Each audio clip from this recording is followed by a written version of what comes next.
Welcome back @1 seat neat. Okay, I am Rahul. चलिए continue करते हैं अपने बायोटेक वाली सीरीज़ को, बायोटेक एंड इट्स एप्लीकेशन। तो इसमें हम पढ़ेंगे, पहला टॉपिक होगा आपका biotechnological application in agriculture. Okay, तो इसमें देखेंगे कि हम क्रॉप मतलब बोलते हैं फूड प्रोडक्शन और एग्रीकल्चर में किस तरह से हेल्प कर सकते हैं, राइट। अभी तो हमें पता है ना कि कुछ डिजायरेबल कैरेक्टरिस्टिक किसी प्लांट में हमें इंट्रोड्यूस करना हो ना, तो थ्रू वेक्टर और ये है ना डीएनए और जीन सेगमेंट को हम डाल सकते हैं, राइट। तो इसमें एप्लीकेशंस देखेंगे, ड्राउट रेजिस्टेंट क्रॉप है ना, किसी दो जैसे पोमेटो का एक एग्जांपल आएगा ना, पोटैटो और टोमेटो को मिक्स करके, ओके, तो कैसे हुआ ये है ना, प्रोटोप्लास्ट फ्यूजन और ये सब देखेंगे। फिर हम नेक्स्ट देखेंगे बायोलॉजिकल एप्लीकेशन इन मेडिसिन, है ना, थेरेप्यूटिक्स जो बोलते हैं, ये अपना कुछ आइडिया ना, इंसुलिन हुआ या भी कोरोना वैक्सीन है ना, ये सब जो बनता है तो थ्रू द है ना help of biotechnological application, right. उसके बाद हम देंगे ट्रांसजेनिक एनिमल्स, राइट। कोई भी आपका वैक्सीन हुआ या मेडिसिन हुआ, राइट, तो वो हम पे डायरेक्ट नहीं इस्तेमाल होता ना, that has to go through trials, है ना, उनकी अलग अलग फेजेस होती हैं, राइट। एनिमल ट्रायल हुआ है ना, रैट माइस है ना, इनकी ही लगती है ना, रैट्स को और माइस पे पहले वो उन पे देखा, फिर थोड़ा हायर है ना, जैसे मंकीज पे, फिर चिंपैंजीज, और उसके बाद फिर हम पे आए हैं, है ना। हम पे मतलब हम पे वो इफेक्ट नहीं पता करना, हम पे ट्रीटमेंट चाहिए, राइट। तो वो क्या अच्छा है बुरा है, कितना इफेक्ट करेगा, कितना मिलीग्राम डोज चाहिए, तो वो ट्रांसजेनिक एनिमल्स। और ट्रांसजेनिक का मतलब है, ट्रांसजेनिक एनिमल मतलब उनका जो अपना डीएनए है उसके साथ हमने छेड़छाड़ कर दिया, इसलिए तो वो ट्रांसजेनिक हो गए, ओके। और उसके बाद फिर लास्ट हम डिस्कस करेंगे एथिकल इश्यूज, है ना। एथिकल इश्यूज में वही होता है, आप देखो कि जैसे अमेरिका, राइट, वो ऐसा बोलता है ना कि बासमती राइस या नीम, है ना, इसको हमने इन्वेंट किया है, ओके। अगेन इन्वेंशन और discovery, okay, discovery already present है, उसको हमने डिस्कवर किया। इन्वेंशन पे आपको पेटेंट, है ना, पेटेंट को आप ऐसे समझो कि कॉपीराइट और ये सब होता है ना, ठीक है। आपने कुछ क्या बोलते हैं कि आपने कुछ नया चीज़ बनाया है ना, आपने इन्वेंट किया कुछ, ओके, तो आपको एक कॉपीराइट या पेटेंट, है ना, पेटेंट का मतलब हुआ आपके पास एक्सक्लूसिव राइट है, राइट, उसको यूज़ करने का।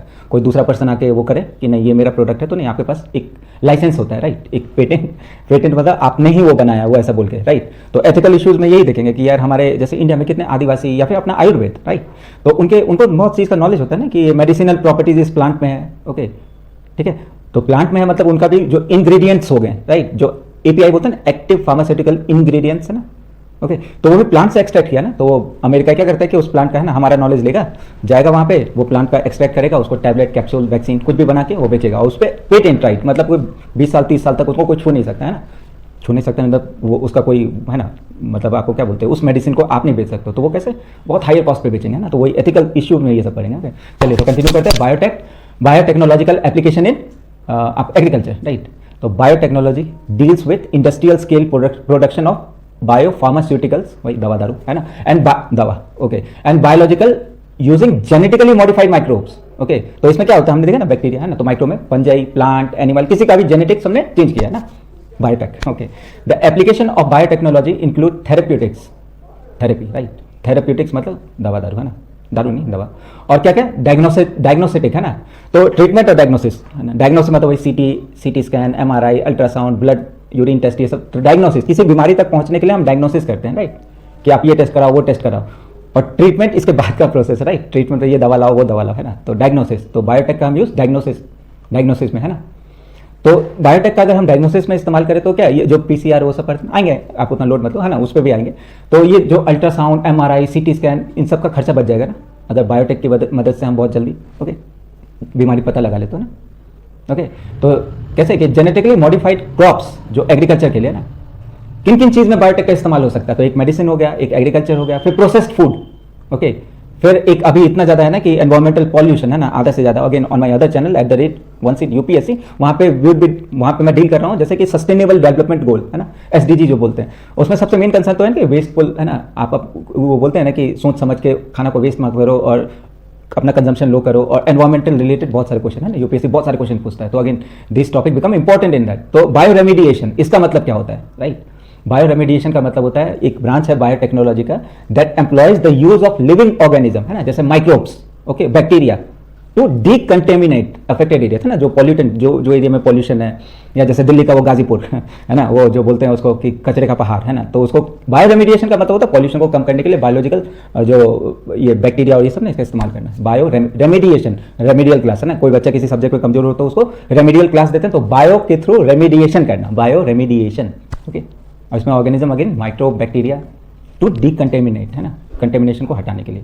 क्योंकि अभी क्या हो रहा है कि जैसे वो पंजाब में सुना होगा ना, जैसे पहले तो हम सुनते थे कि आर्सेनिक है पानी में, है ना, आर्सेनिक है और डिफरेंट है ना, जैसे जितने भी जो केमिकल फर्टिलाइजर्स और पेस्टिसाइड तो क्या होता है कि जब बारिश वारिश आया तो खेत में जो इस्तेमाल किया वो ultimately would get dumped into river, है ना, और वहाँ पे फिर पानी में क्या क्या होता है, आर्सेनिक, यूरेनियम, यूरेनियम जैसा चीज़ पंजाब में, है ना, वो एज अ पॉल्यूटेंट यूरेनियम तक पाया जाता है, बताओ पानी में, है ना।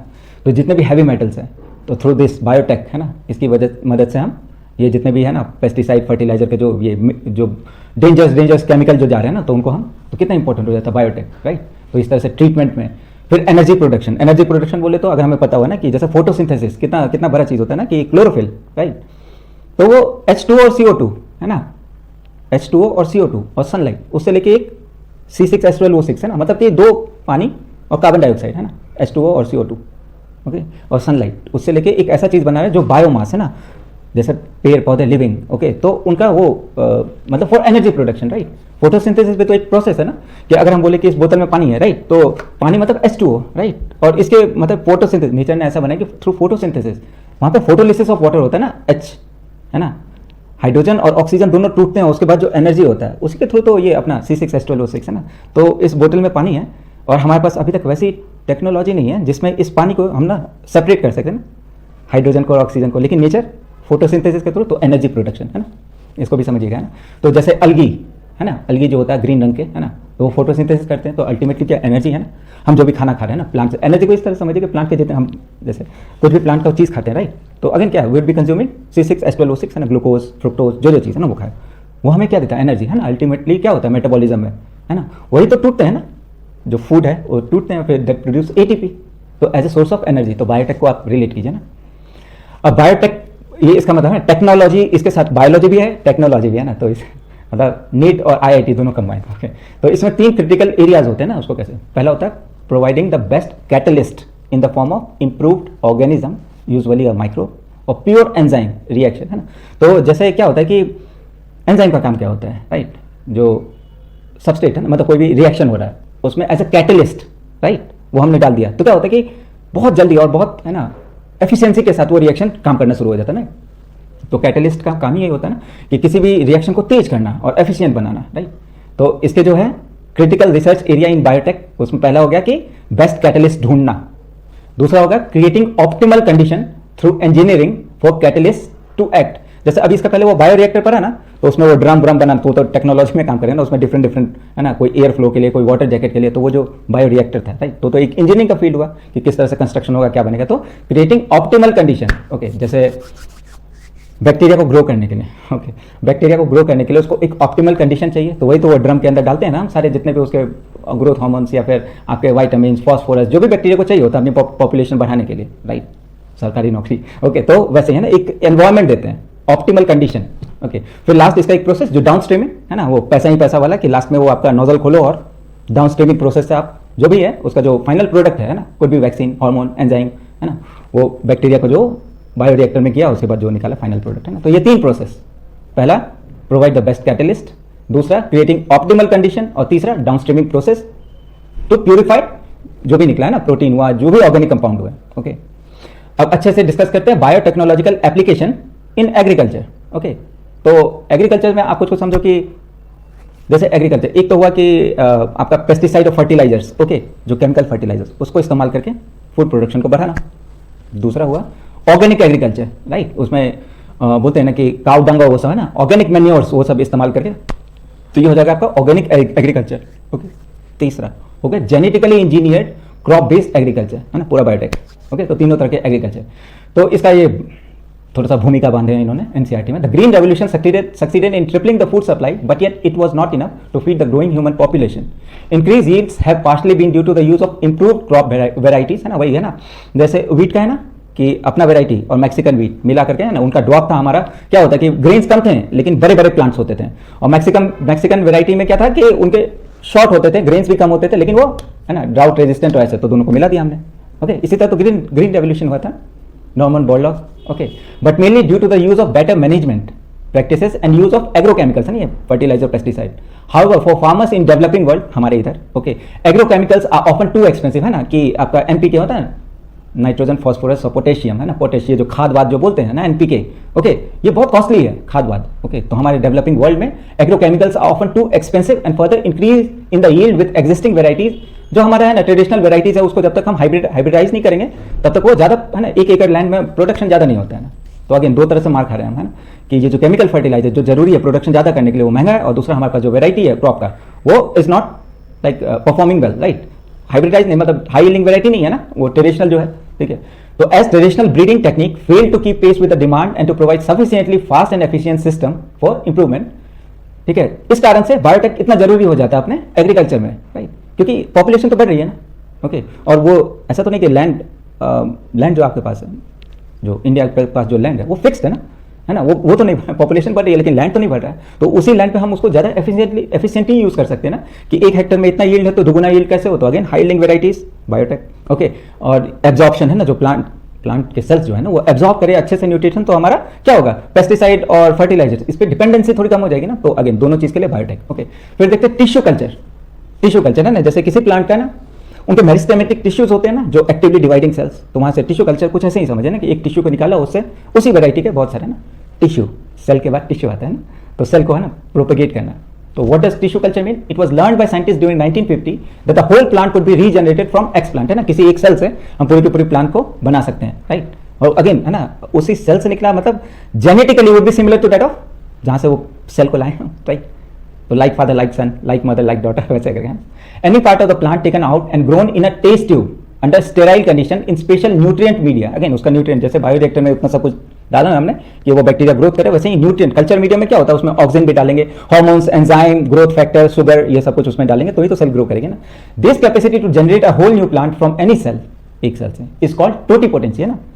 जैसे एम्ब्रियोनिक स्टेज में ना, इसको भी आगे देखेंगे, एम्ब्रियोनिक स्टेज में हर एक सेल जो होता है ना सिमिलर होते हैं, राइट। बाद में वो डिफ्रेंशिएट करते हैं कि ये आंख बनेंगे, ये नाक बनेंगे, ये दांत बनेंगे। तो टोटीपोटेंसी किसी कोई भी एक सेल को उठाया उसको टोटीपोटेंट है ना, उसको एक स्पेशलाइज सेल बनाने तक में कर सकते हैं ना, टोटीपोटेंट। पहले जो कोई भी सेल है, capacity to generate a whole plant from any cell, अभी डिफ्रेंशिएट नहीं हुआ है, राइट। तो इसी को टोटीपोटेंसी है ना।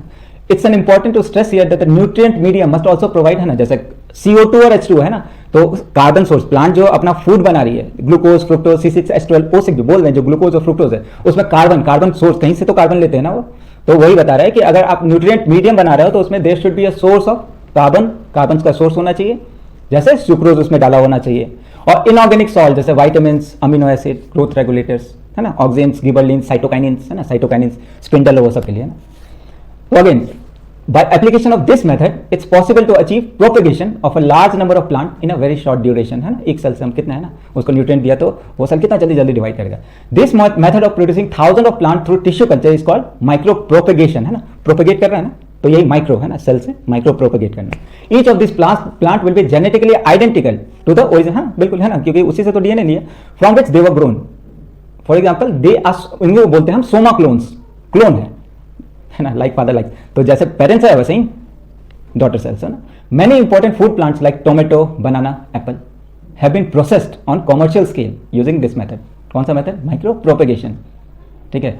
अब लिखा है क्या? Try to visit a tissue culture laboratory with your teacher to better चल एंड अप्रिशिएट द प्रोसेस। इतनी गर्मी में इलेक्शन देने तो लोग निकल नहीं रहे विजिट लेबोरेटरी। चलिए, another important application of method is to recovery a healthy plant from disease plant, है ना। अब मान लीजिए कि प्लांट में तो बहुत सारे डिजीज होते हैं ना, रस्ट, स्मट, है ना, जो बोलते हैं ना कि पूरा का पूरा क्रॉप फेल हो गया, है ना, पैथोजेंस उन्होंने पूरा डिस्ट्रॉय कर दिया, ठीक है।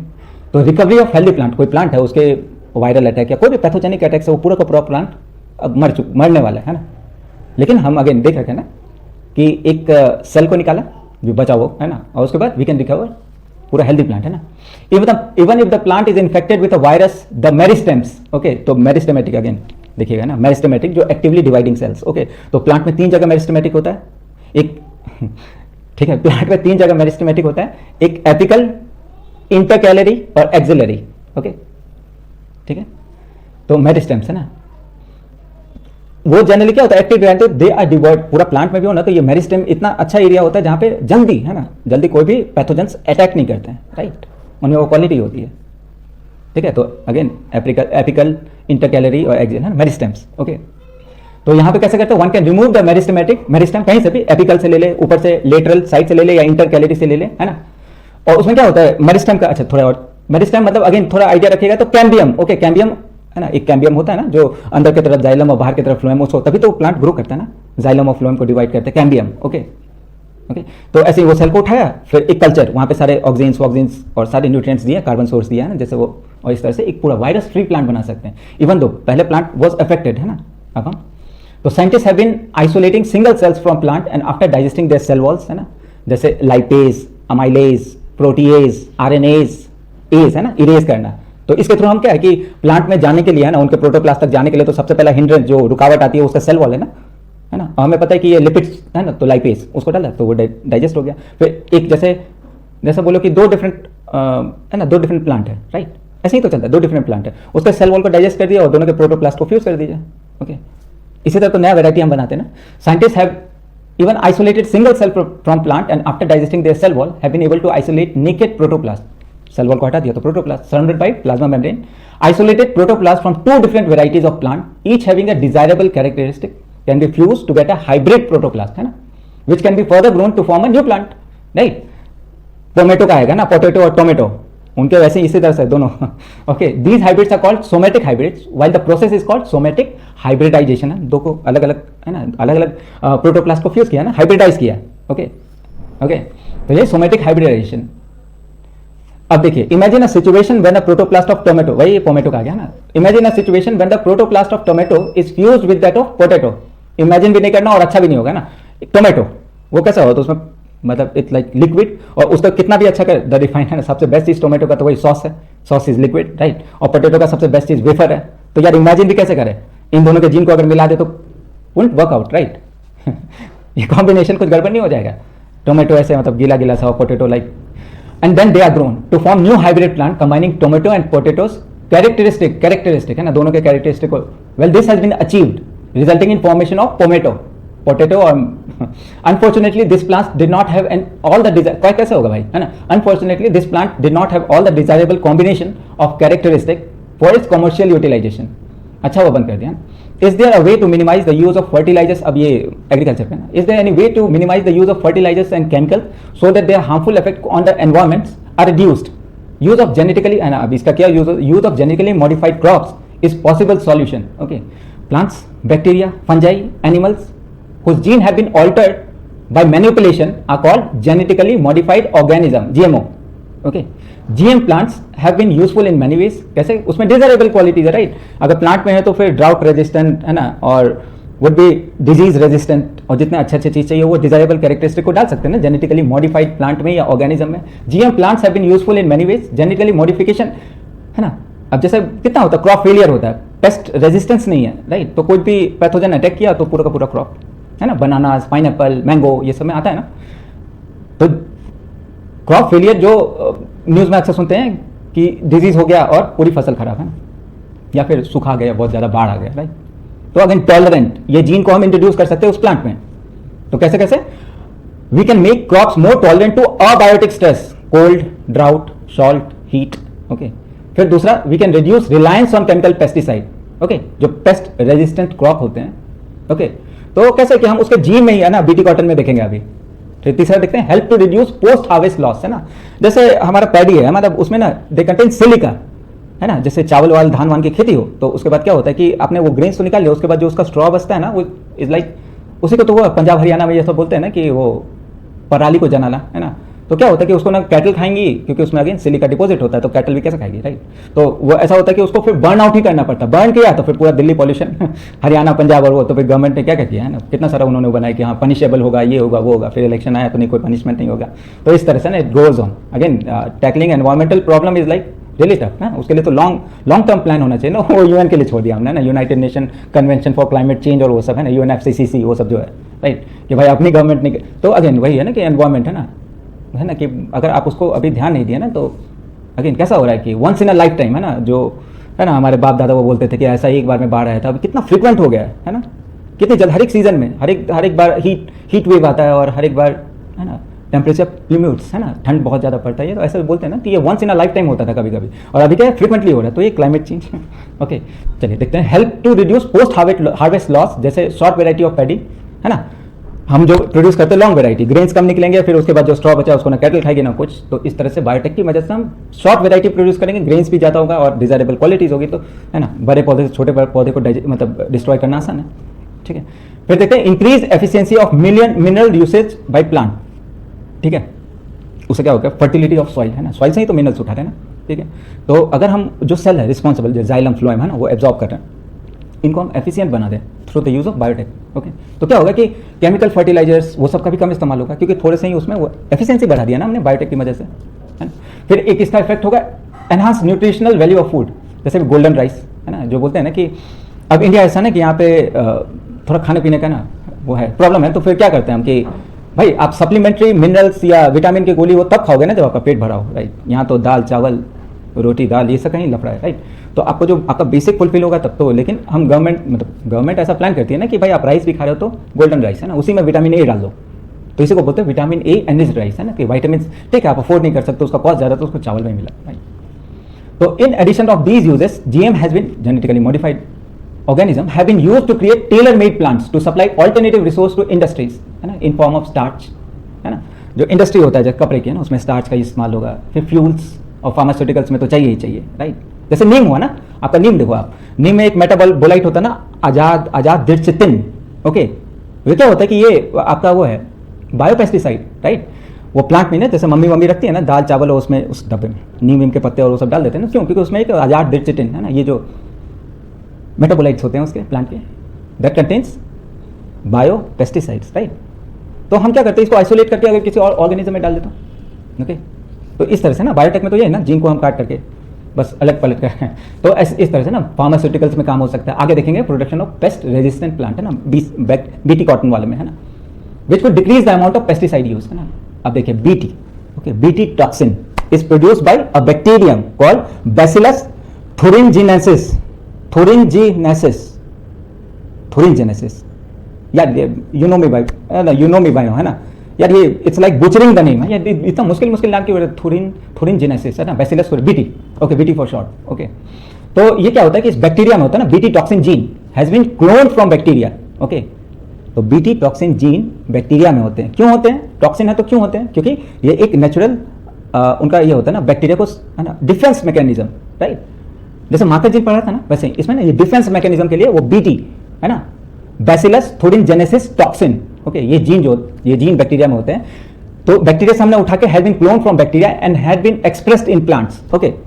अब इस बैक्टीरिया में क्या होता है कि ये बैक्टीरिया ना किसी निमेटॉड्स है ना, या फिर इंसेक्ट को इफेक्ट करेगा ना, राइट। तो बैक्टीरिया के लिए तो वो डिफेंस का काम करता है, लेकिन अगर इसको किसी इंसेक्ट ने खाया, राइट, बैक्टीरिया को उसने खाया, तो बैक्टीरिया का जो इंसेक्ट का गट है ना, पेट, ओके, उसके अंदर जो एसिड है, जो पीएच है, जो टेम्परेचर है, तो ये जो टॉक्सिन है ना, ये एक्टिवेट हो जाता है, और उसके बाद वो मतलब क्या बोलते हैं कि इंसेक्ट के पेट को फाड़ देता है ना, चीर के है ना, फाड़ के निकलता है। तो Bt toxin gene have been cloned from bacteria and been expressed in plants to provide resistance to insect. तो क्या है कि हमें पता है कि बैक्टीरिया में होता है, वहां से आइसोलेट करके, और पता है कि इंसेक्ट जो सबसे ज्यादा इफेक्ट करता है वो हमारे कॉटन प्लांट्स को है ना, इंडिया कृषि प्रधान देश, तो कॉटन का, राइट। तो उस कॉटन को जो इंसेक्ट इफेक्ट करने वाला है, तो अगर समहाउ वो जो बैक्टीरिया का जीन है हमने कॉटन के प्लांट्स में डाला है, तो इंसेक्ट अगर खाएगी तो उसको भी फाड़ वाड़ के निकलेंगे ना। तो इस तरह से क्या होगा, वुड बी है ना, हमारे जो इस्तेमाल इंसेक्टिसाइड्स और इतने जितने केमिकल इंसेक्ट, तो उसका इस्तेमाल कम हो सकता है। बायोपेस्टिसाइड है ना बीटी वाला, ओके। तो इसमें एग्जांपल वही अपना बीटी कॉर्न है ना, वो जो मकई है ना, कॉर्न जो खाते हैं, फिर BT rice, BT tomato, BT potato, BT soybean, okay. तो बीटी कॉटन उसके बारे में अच्छे से बताया। Some strains of bacillus thuringiensis produce protein that kill certain insect such as lepidopterans, okay, इसको बोलते हैं tobacco bird worm, okay, coleopterans जिसको बोलते हैं बीटल्स, एंड डिप्टेरियंस जिसमें आते हैं फ्लाइज, मॉस्किटो। तो bacillus thuringiensis forms a protein crystal, ये सब वर्ड याद रखेगा ना, Bacillus thuringiensis forms protein crystal during the particular phase of their growth. तो जो क्रिस्टल बना था ना, these crystal contain a toxic insecticidal protein. अब देखो why doesn't the toxin does not kill the bacillus, जो बैक्टीरिया। तो अब इसमें आप थोड़ा इसके आगे हम इंसुलिन के बारे में पढ़ेंगे ना, प्रो इंसुलिन और मैच्योर इंसुलिन। तो वैसी कहानी इसके साथ है, the BT toxin protein exist as an inactive protoxins, okay. तो इंसुलिन का थोड़ा इसमें आएगा, बट वंस वो इंसेक्ट द इंजेस्ट है ना, वो ले लिया वो टॉक्सिन को, insect ingest the inactive toxin, its converted into active form of toxin due to the alkaline pH of gut है ना, इंसेक्ट का गट के अंदर उसको ऑप्टिमम कंडीशन मिल जाता है अपने आप को, which solubilize the crystal, the activated toxin binds to the surface of the midgut epithelium है ना, किस तरह से वो फाड़ के निकलता है ना। तो जो इंसेक्ट का जो गट है ना, मिडगट, ओके, उसके एपिथेलियल सेल पे जाके ये एंड क्रिएट पोर्स, है ना, उसको छेद कर देता है, causing cell swelling and ultimately lysis, फट जाना, ठीक है, फाड़ फाड़ के निकलता है, and eventually cause the death of the insect. तो specific BT toxin genes were isolated from bacillus thuringiensis and incorporated into several crop plants as most BT toxin are insect specific, है ना, इंसेक्ट ग्रुप स्पेसिफिक होता है. Okay, तो the toxin is coded by a gene जिसको बोलते हैं cry1ac, of course या cry करेगा ना इंसेक्ट, cry1ac नेम्ड क्राई.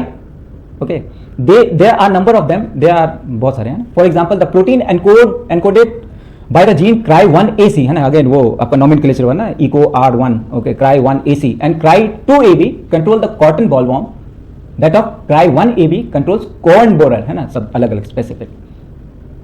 अब इसका नेक्स्ट बायोटेक का नेक्स्ट यूज देखते हैं, पेस्ट रेजिस्टेंट प्लांट, है ना. ओके, तो several nematodes parasite they affect a wide variety of plants and animals including human beings. A nematode, है ना, मेलोडिगाइन इनकॉग्निटा, पक यार ये इतना टफ यार आई गिव अप. ओके, बस ये है ना, मेलोडिगाइन इनकॉग्निटा. ओके, सिंपल नाम रखना चाहिए. In fact the roots of tobacco plants, है ना, and causes a great reduction in the yield. ठीक है, तो इसमें क्या, a novel strategy was adopted to prevent this. Okay, infestation which was based on the process of RNA interference. Again बहुत important, simple है, देखिए आप समझ जाओगे ना तो आप बोलोगे कि यार ये पहले एनसीईआरटी में थोड़ा वो लगेगा कि यार आरएनए आई, है ना, आरएनए इंटरफेरेंस. ठीक है, यही है जो आपको समझने में दिक्कत हो रही होगी, है ना. तो चलिए इसको देखते हैं ना. तो बार बार मैं एक चीज बोलता हूं ना, सेंट्रल डोगमा, है ना. सेंट्रल डोगमा में क्या है, डीएनए टू आरएनए और फिर RNA to protein. Okay, central dogma. हम जो बोलते हैं ना कि हम हमारा जो मूड होता है, हमारा मेटाबॉलिज्म, हमारा, है ना, जिस तरह से हम बिहेव करते हैं, all determined by our DNA, जो हमें पेरेंट्स से मिला. डीएनए तो अनुवांशिक चीज है ना, जेनेटिक मटेरियल इज डीएनए. वो ट्रांसक्राइब होता है आरएनए में. ओके, एमआरएनए, आरएनए, और उसके बाद वो एमआरएनए जो है ना प्रोड्यूस करती है प्रोटीन. जो प्रोटीन हुआ, एंजाइम हुआ, हार्मोन हुआ, है ना. तो मुझे अगर कोई बीमारी है, राइट, जो अनुवांशिक जेनेटिकल डिसऑर्डर बोलते हैं, तो मतलब क्या कि अगेन डीएनए का जो जीन है वो गलत तरह का प्रोटीन प्रोड्यूस कर रहा है, लेकिन बीच का इंटरमीडिएट स्टेप आता है आरएनए, और हम पढ़ रहे हैं आरएनए इंटरफेरेंस. तो आरएनए की जो फंक्शनैलिटी है उसको इंटरफेयर करना, आरएनए आई, आरएनए इंटरफेरेंस, है ना. तो डीएनए टू आरएनए ट्रांसक्रिप्शन और RNA to protein translation. Okay, hormone, protein, enzyme, वही जो अल्टीमेट, है ना, आरएनए जो अल्टीमेट बनाएगा वही प्रोटीन, एंजाइम, हमारे पूरा मेटाबॉलिक प्रोसेस को जो कंट्रोल करता है, डाइजेशन, मूड वूड सब कुछ, है ना. अल्टरनेट कैसे कंट्रोल बाय डीएनए. डीएनए क्या है, डीऑक्सीराइबोन्यूक्लिक एसिड, डबल स्ट्रैंडेड, है ना, उसका स्ट्रक्चर डबल स्ट्रैंडेड है ना. और अपना आरएनए क्या है, यूजुअली सिंगल स्ट्रैंडेड. ओके, लेकिन जैसे डीएनए हमारा जेनेटिक मटेरियल है ना, would pass on to next generation, वैसे बहुत सारे बैक्टीरिया होते हैं जिसमें RNA act as a genetic material, है ना. तो अभी तक साथ में, ठीक है. अब डीएनए एक्सप्रेस करता है ना, उसमें जीन होते हैं, तभी तो डीएनए से आरएनए, आरएनए से प्रोटीन. आरएनए नहीं करता है, क्यों, क्योंकि वो सिंगल स्ट्रैंडेड है ना. समझे. अब आपको बेस पे भी पता है ना कि ये कॉम्प्लीमेंट्री है ना, अपने आप कॉम्प्लीमेंट कर जाते हैं ना, ए के साथ टी, सी के साथ जी, है ना. Adenine, thymine, cytosine, guanine. Okay, RNA में बस क्या होता है, एडेनिन, थाइमिन, यूरासिल, ग्वानिन, है ना, यूरासिल आ जाता है. ओके, और सब हाइड्रोजन बॉन्ड से. अब मान लीजिए कि किसी तरह से आरएनए सिंगल स्ट्रैंडेड है, उसका कॉम्प्लीमेंट्री पेयर तो होगा, उसके साथ हमने कॉम्प्लीमेंट बना के डबल स्ट्रैंडेड बना दिया किसी तरह से. आरएनए सिंगल स्ट्रैंडेड था, उसको डबल स्ट्रैंडेड बना दिया. तो again this could act as a genetic material, right. Okay, फिर डीएनए की तरह काम करने लगा है ना. ठीक है, और इस तरह से डीएनए जिस तरह से protein, RNA would be making, है ना, सिंगल स्ट्रैंडेड आरएनए, वो भी डीएनए की तरह काम करेगा, वो भी प्रोटीन बनाने लगेगा. और पर ये क्या होता है नेचर में, क्यों नहीं, डीएनए ही क्यों बना रहा है.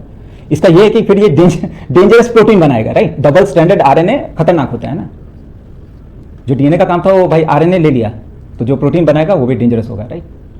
अब हमने ये देखा ना कि डीएनएस, आरएनएस, लाइगेस, है ना, एंडोन्यूक्लियस, ये सब एस जिसमें मिटाना, तो आरएनए को काटने पीटने वाला होगा आरएनएस.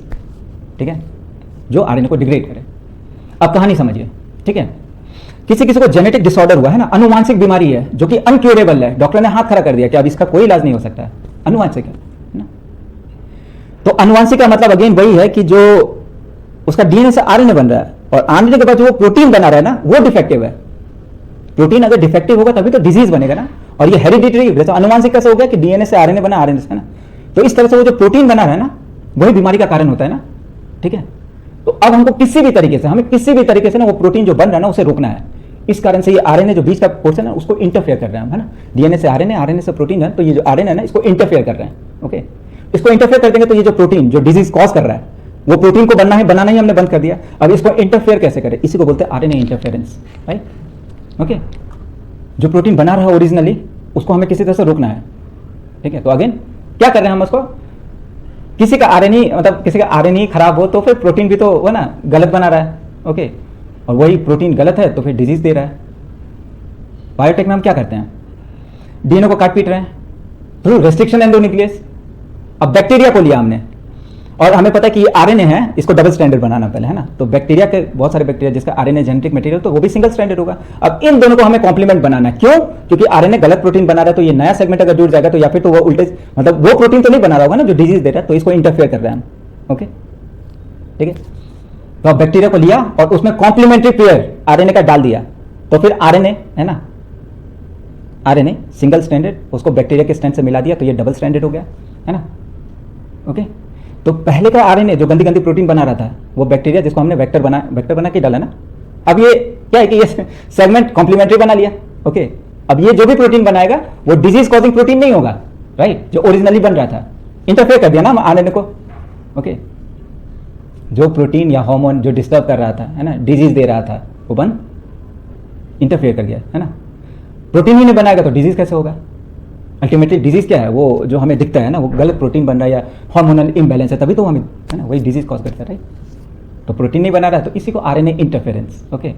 तो पूरा बायोटेक, और ये अभी का इतना है ना, बोलते हैं इतना इतना क्या बोलते हैं उसको कि इतना हॉट कैरियर भी बोलते हैं ना, कि इसमें बहुत ज़्यादा वैकेंसी है, राइट, ओके, बायोटेक। तो बायोटेक का मतलब जेनेटिक मटेरियल को काट पीट करना, ओके। बैक्टीरिया, बहुत सारे बैक्टीरिया का जेनेटिक मटेरियल आरएनए होता है, सेल के अंदर हमने डाल दिया आरएनए से कॉम्प्लीमेंट करा दिया, फिर वो सेल डिवाइड करेगा तो अपना वो सेगमेंट भी डिवाइड करेगा, नया प्रोटीन बनाएगा, दैट वुड बी डेंजरस, है ना। तो एक तरह से ये क्योर भी कर सकता है ना, अनुवांशिक बीमारी जो कभी क्योर नहीं हो सकती थी लेकिन अब क्योर हो सकती ना। अगर जेनेटिक डिसऑर्डर एम्ब्रियो में ही क्या होता है कि अगर जैसे सेल टोटीपोटेंट था, राइट, तो एम्ब्रियो स्टेज में है ना, जब दो मिलते हैं उसके बाद एम्ब्रियो स्टेज में ही हमें पता चल जाए ना, जैसे बोलते हैं ना एमनियोटिक फ्लूइड, है ना, पेट के अंदर, लड़कियों के पेट के मतलब क्या बोले यार, औरतों के पेट के अंदर जो बच्चा है उसके अंदर जो पानी होता है ना उसको एमनियोटिक फ्लूइड, तो उसका कैरियोग्राफी एक ऐसा चीज़ होता है जिसमें हम क्रोमोसोमल, है ना, उसमें कोई डिफेक्ट होना तो वो पता चल जाता है हमें, और बायोटेक की मदद से हम, है ना, जीन को ही रिप्लेस कर, डीएनए सेगमेंट को ही जोड़ सकते हैं वहाँ पे। मान लीजिए कि कोई किसी क्रोमोसोम में ना उसका जो सेगमेंट है, जो जीन है ना, वो सेगमेंट उड़ा हुआ है, मतलब वो नहीं है, तो हम डीएनए को ही तो जोड़ रहे हैं ना। यही तो पूरा बायोटेक में अभी तक तो ये किया ना, फ्रॉक का उठा करके वो इकोलाई में डाला था, है ना, तो वैसे ही तो बायोटेक कितना इंपॉर्टेंट हो जाता है। तो एम्ब्रियोनिक स्टेज में क्या होता है कि हर एक सेल टोटीपोटेंट होते हैं अभी तक सेल, और ये अल्टीमेटली क्या होता है, later on they would get differentiated to any type of cell. तो बायोटेक, ओके, तो इसी प्रोसेस को, है ना, और इसका मतलब इतना आसान तो है, ये आरएनए इंटरफेरेंस एक अच्छा खासा टॉपिक है और इससे ज़्यादा आपको नॉलेज नहीं चाहिए, वो leave it for JRF net, है ना, क्योंकि इसमें क्या होता है सीसामा, है ना, तो क्या होता है कि जो जिस तरह का आरएनए बनेगा ना, जो एमआरएनए, तो एसआई आरएनए बनता है, एसए आरएनए बनता है, एमआई आरएनए बनता है ना। एसआई का मतलब होता है शॉर्ट इंटरफियरिंग, एसए का होता है शॉर्ट हेयर पिन, और लास्ट में होता है एमआई का माइक्रो आरएनए, राइट। तो ये सब उनके लिए, आप में नहीं पूछेंगे, है ना। फिर इसमें डाइसर, स्लाइसर, आर्गोनॉट, है ना, ये सब भी आएंगे प्रोसेस में, राइट। तो नहीं, आप एनसीईआरटी में नहीं है तो क्यों पूछेंगे, वो ग्रेजुएशन और मास्टर्स के लिए, है ना। तो आप समझ गए ना आरएनए इंटरफेरेंस क्या है। RNAi takes place in all eukaryotic organism as a method of cellular defence, है ना। RNAi इंटरफेरेंस, इंटरफेयर कर रहा है ना प्रोटीन नहीं बनाने को, तो डिफेंस की तरह। The method involve silencing, silence कर दिया ना आरएनए को, silencing of a specific mRNA due to complementary double standard RNA, है ना, बैक्टीरिया का लाके डबल स्टैंडर्ड बना दिया सिंगल स्टैंडर्ड आरएनए को, okay, molecules that binds to and prevent translation आगे ना ऑफ mRNA, इस तरह से mRNA को साइलेंस कर दिया। The source of this complementary RNA could be from any infection, from an infection by virus having RNA genomes, है ना, बहुत सारे बैक्टीरिया में RNA acts as a genetic material और मोबाइल जेनेटिक एलिमेंट्स जिसको ट्रांसपोजोन्स बोलते हैं, that replicates via an RNA intermediates, या ट्रांसपोजोन्स भी मुझे समझा देना था अभी, खैर एनीवे आएगा ये टॉपिक में। The introduction of DNA what says that it produces both sense and antisense RNA in the host cell. These two RNA being complementary to each other form a double stranded, समझ गए ना, double stranded dsRNA, double stranded RNA that initiates RNA interference and thus silence the specific, पहले वाला जो RNA था उसको silence कर दिया of the nematodes, ठीक है। अब देखते हैं बायोटेक का application in medicine, okay. The recombinant DNA technological processes have made an immense impact in the area of healthcare by enabling mass production of safe, effective, therapeutic drugs.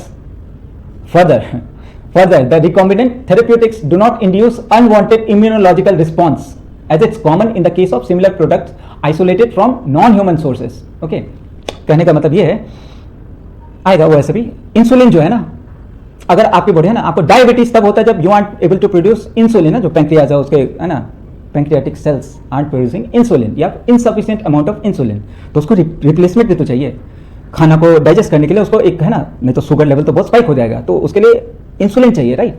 तो अगर आपकी body produce नहीं कर रही तो क्या करेंगे, वो would be like alternate source क्या है, सुअर, पिग्स, कैटल्स, है ना, भैंस, बकरी, सुअर, इनके, तो उनके भी डाइजेस्टिव ट्रैक्ट में पैंक्रियाज में वुड बी प्रोड्यूसिंग इंसुलिन, तो उनको क्या होता है, मारो और उसके बाद वहां से insulin low, that would be packaged, है ना, वो वाइल्स में, और फिर वो आप इंजेक्शन लो या दवा खाओ, राइट। तो इस तरह से हम ओके, लेकिन उसमें क्या होता है कि वो उसका फिजियोलॉजी अलग है ना किसी कैटल का ह्यूमन से, तो क्या हो कि वो अगर आप हमारा बॉडी ना तुरंत वो जान जाता है ना कि कोई बाहर का चीज़ आया, तो एक तरह से इम्यूनोलॉजिकल रिस्पॉन्स देता है ना, ओके।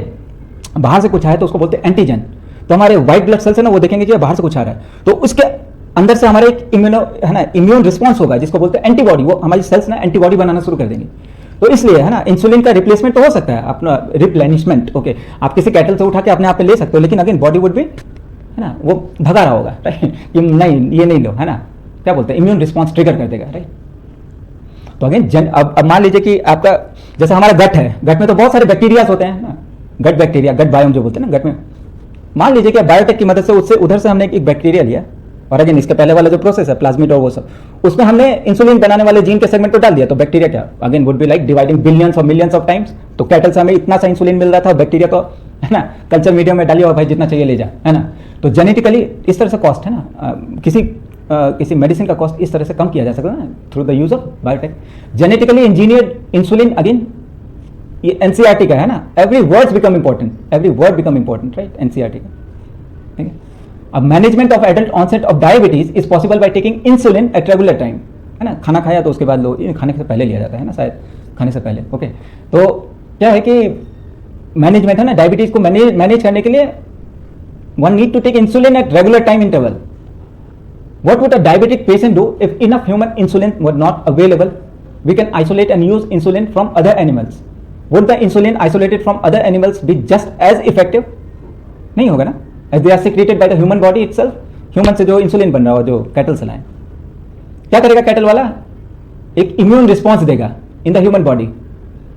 अब वही कहानी वही है जो मैं समझा दिया ना कि गट में bacteria, imagine if a bacterium वो available that would make human insulin, suddenly the whole process becomes so simple, कोई रिजेक्शन नहीं, कोई इम्यून रिस्पॉन्स नहीं, बैक्टीरिया तो पहले से पेट में था, है ना। You can easily grow a large quantity of bacteria and make as much insulin as you need, okay. Earlier insulin for diabetes was extracted from the pancreas of slaughtered, है ना, पैंक्रियाज से अगर निकालना तो पहले कैटल्स को, pigs को slaughter करना पड़ता था। Insulin from another animal source, है ना, insulin from an animal source cause some patient to develop allergy and other types of reaction to the, कोई भी फॉरेन का चीज़ आया तो बॉडी को पता चल जाता है ना कि भाई आया, WBC ट्रिगर हो जाएगा, राइट। इंसुलिन कंसिस्ट ऑफ 2, अब इंसुलिन का स्ट्रक्चर अगेन एनसीईआरटी में दिया, इंपॉर्टेंट है ना। इंसुलिन का structure short polypeptide, okay, ultimately amino acid, polypeptide और अल्टीमेटली प्रोटीन। तो insulin consist of 2 short polypeptide chain, chain A chain B, okay, chain A chain B, okay. और ये दोनों जो है ना, chain A chain B are linked by disulphide bonds, disulphide bridge, okay. अब देखते हैं, in mammals including humans insulin is synthesised as pro hormone, okay. Pro का मतलब वो आपके वाला नहीं भाई, प्रो है, प्रो का मतलब लेटेस्ट नहीं, प्रो मतलब पहले जो बनता है ना। तो in mammals including humans insulin are synthesised as pro hormones like a pro enzyme, और a pro hormone also need to be processed before it becomes fully mature and functional hormone, okay. तो pro है, उसके बाद mature adult जो बोलते हैं ना, वो बनेगा हार्मोन, इंसुलिन बनेगा या हार्मोन बनेगा। तो प्रो को आपको प्रो को फंक्शनल हार्मोन बनने के लिए है ना थोड़ा प्रोसेसिंग चाहिए होता है। तो क्या होता है कि जो प्रो हार्मोन होता है ना इंसुलिन का, उसमें ए बी के साथ एक स्मॉल पेप्टाइड, सी पेप्टाइड जो बोलते हैं, वो भी अटैच होता है। लेकिन जो मैच्योर इंसुलिन होगा ना, उसमें this C peptide is not present in the mature insulin and is removed during the maturation of insulin. तो प्रो इंसुलिन, जब मैच्योर इंसुलिन बनेगा तो उसमें ए बी के साथ जो सी अटैच होता है ना पॉलीपेप्टाइड, ये नहीं होगा मैच्योर इंसुलिन में। The main challenge to for production of insulin using R recombinant DNA technique was getting insulin assembled into mature form. किसने किया? In 1983 Eli Lilly an American company prepare 2 DNA sequence, है ना, उन्होंने prepare कर लिया, polypeptide है, right. तो उन्होंने प्रिपेयर किया चेन ए चेन बी, ए और बी चेन को बना लिया, ठीक है।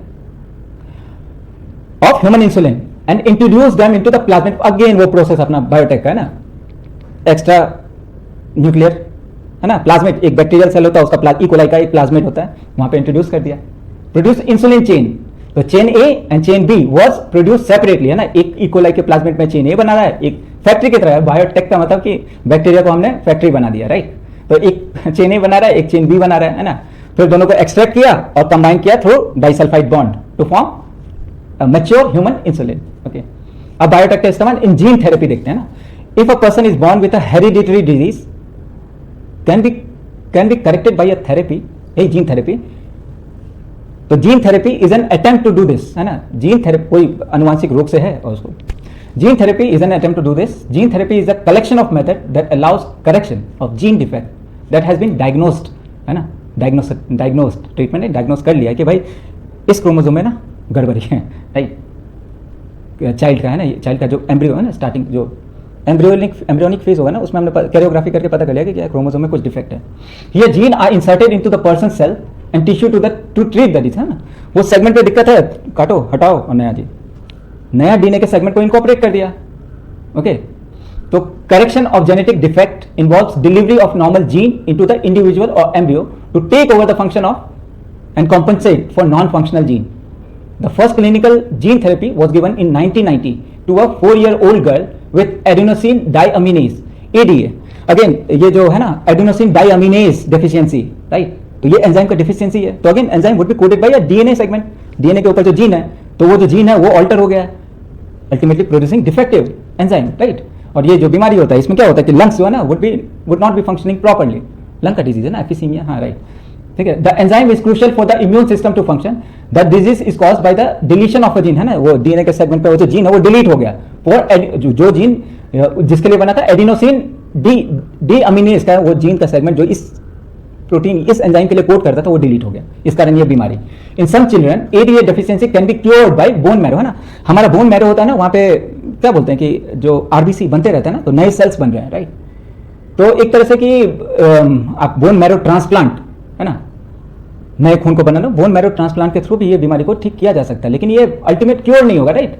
बार बार उनको ना ट्रांसप्लांट लेना होगा है ना। तो bone marrow transplantation, cured by bone marrow transplantation. In others it can be treated by enzyme replacement. वही एंजाइम रिप्लेसमेंट है ना, बाहर से एंजाइम लेके उसको इंजेक्ट किया है कुछ किया, लेकिन ये अगेन वुड बी लाइक एक लॉन्ग प्रोसेस होगा ना, एक परमानेंट क्योर तो नहीं है। in which functional ADA is given to the patient by injection. But the problem with both of these approaches is that they are not completely curative, है ना, पूरी तरह से वो जड़ से बीमारी को खत्म नहीं करेगा, बार बार देना होगा।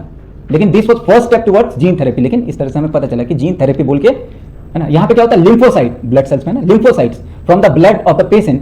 पेशेंट का ही ब्लड है तो रिजेक्शन का भी चांसेस कम होता है ना, ब्लड पेशेंट का ही ब्लड के लिम्फोसाइट को उठाया हमने from the blood of the patient are grown in a culture outside the body. भाई अपना कल्चर में उसको सब कुछ दो, ऑक्सीजन और मतलब जो भी ये न्यूट्रिएंट्स और ये सब। A functional ADA c DNA using a retroviral vector है ना, वही प्रोसेस फंक्शनल। यहाँ पे वो जो है ना नॉन फंक्शनल एडीए था, यहाँ पे फंक्शनल बना दिया उससे, उस जीन को, राइट, लिम्फोसाइट को। ओके, और लिम्फोसाइट है तो again would be dividing. Okay, लेकिन अगेन लिम्फोसाइट के साथ भी वही प्रॉब्लम है कि लाइफ इमोर्टल नहीं है ना, उसका भी एक लाइफ होता है उसके बाद, जैसे आरबीसी है ना, वो भी तो है ना, ठीक है, वो भी मरते हैं, राइट। तो लिम्फोसाइट के which are subsequent return to the patient, बाहर में ग्रो किया, लिम्फोसाइट में वो डाला, फिर पेशेंट को दिया, बॉडी का ही, इसलिए रिजेक्शन का कोई मतलब। As the cells are not immortal the patient requires periodic है ना, बार बार करना, infusion of such genetically engineered lymphocytes. Okay, however if the gene isolated from the marrow cells producing ADA is introduced in the cell at the embryonic stage पे, वही mother का जो amniotic fluid होता है ना, उसको सॉरी उसको ही हमने देख लिया कि इसमें क्या क्या है ना, क्रोमोसोम में कुछ डिफेक्ट है, तो उस समय ट्रीटमेंट शुरू हो सकता है। ओके, अब देखते हैं मॉलिक्यूलर डायग्नोसिस। ओके, डायग्नोसिस किसी बीमारी के बारे में पता करना, राइट। अर्लियर क्या होता है कि कोई, जैसे हम फ्लू का एग्जांपल लेते हैं, राइट, तो ऐसा नहीं है ना कि तुरंत में किसी ने हमारे चेहरे पर किसी ने छींका या फिर है ना, तो तुरंत ही वो बीमारी अपीयर नहीं होती ना, क्योंकि वो वायरस अंदर जाता है, फिर एक समय के बाद वो वायरस अंदर डिवाइड कर, बैक्टीरिया वो डिवाइड कर रहा है, उसके बाद तो सिम्टम दिखते हैं, है ना, कि एक फिक्स पॉपुलेशन वो बैक्टीरिया वायरस का हो जाए, उसके बाद वो सिम्टम्स हमें दिखते हैं कि बुखार आता है, नाक बह रहा होता है, राइट। तो वो सब चीज़ कब होता है, जब population of this pathogen is exponential, right. तो अब इसमें क्या है कि किसी को, जैसे कोई सेल है वो आगे जाके कैंसरस होने वाला है, या फिर AIDS, right, acquired immunodeficiency syndrome, okay, जैसे एड्स हुआ, तो उसमें क्या होता है कि अ पर्सन कैन, है ना, वो उसको एड्स हो सकता है, बट जो सिम्टम्स होते हैं ना एड्स के might appear after 10 years, 12 years, 20 years, है ना, वो जो सिम्टम्स है वो टेक टाइम, राइट। लेकिन अभी हमने देखा ना पॉलीमरेज चेन रिएक्शन को, एक छोटे से डीएनए के सेगमेंट पे पॉलीमरेज एंजाइम डाला तो वो बहुत बड़ा सेगमेंट हो जाता है ना।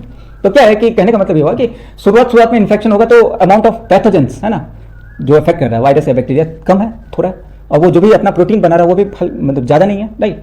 तो हमें अर्ली डिटेक्शन करना है ना, डायग्नोस कर रहे हैं ना, तो अर्ली डिटेक्शन के लिए हमने वो सैंपल उठाया।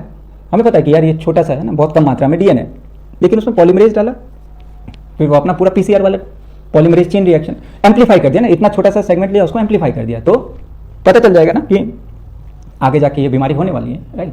तो ये मॉलिक्यूलर डायग्नोसिस इसी को कहते हैं।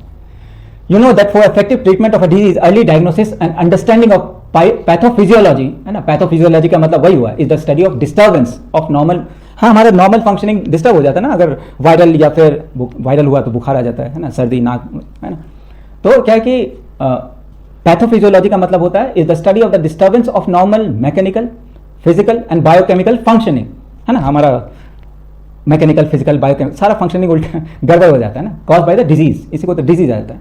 Using conventional method of diagnosis, है ना, अगर हम बोलेंगे कि भाई ब्लड टेस्ट, तो यूरिन टेस्ट, तो अल्ट्रासाउंड, फलान ढिमकान, तो वो टेक टाइम, अर्ली डिटेक्शन नहीं हो सकता था, राइट, क्योंकि उतना क्वांटिटी होगा तभी तो जो वायरस या बैक्टीरिया, प्रोटीन या जो भी चीज़ बना रहा है ना, क्वांटिटी अच्छा होगा तभी तो वो ट्रेस हो सकता है, राइट। ये सब ब्लड टेस्ट उसमें, okay.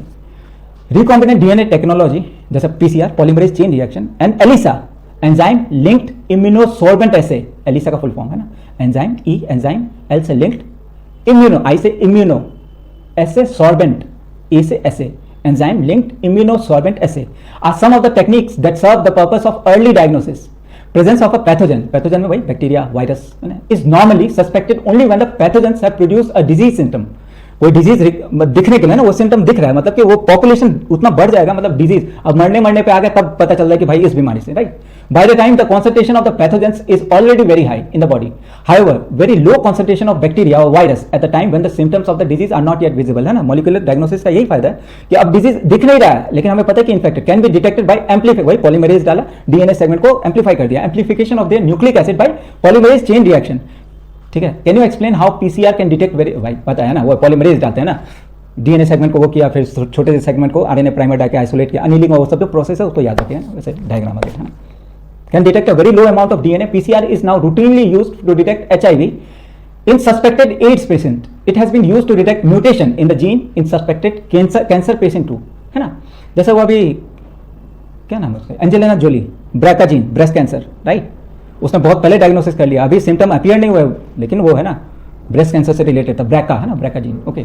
It's a powerful technique to identify many other genetic disorders, okay. A single standard DNA और RNA tagged with a process बता रहा है ना, अगेन वही है, डीएनए है, हमें पता है कि उसका एक कॉम्प्लीमेंट्री पेयर बनता है, तो एक सेगमेंट को ले आया, कहानी समझिएगा, है ना। डीएनए सेगमेंट को हमने हीट ट्रीटमेंट दिया तो डीएनए सेगमेंट अनकॉइल हो गया, राइट। उसके बाद हम आरएनए प्राइमर या डीएनए लेटर जो भी बोलते हैं ना, आरएनए प्राइमर को लाएं जो कॉम्प्लीमेंट, ए के साथ टी और सी के साथ जी कॉम्प्लीमेंट करेगा, तो प्राइमर को डाला तो ये कॉम्प्लीमेंट कर दिया, राइट। अब क्या करते हैं, ये जो प्राइमर हम ला रहे हैं ना, इसको रेडियो एक्टिव बना दीजिए, राइट।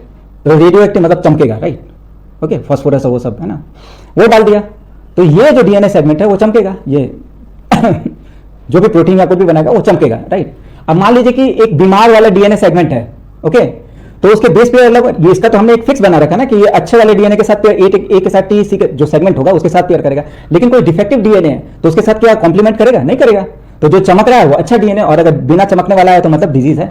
इसी तरह से पीसीआर काम करते हैं ना, सिंगल स्टैंडर्ड डीएनए और RNA tagged with an radioactive molecule probe, वो जो है is allowed to hybridize with the complementary DNA in a clone of cell followed by detection using autoradiograph, चमक रहा है ना, autoradiography, the clone having the mutated gene will hence not appear, जिस DNA के में mutated है तो वो कैसे कॉम्प्लीमेंट ही नहीं करेगा ना, वो रेडियो एक्टिव वाले प्रोब के साथ। The clone having the mutated gene will hence not appear on the photographic film because the probe will not have been complementary नहीं,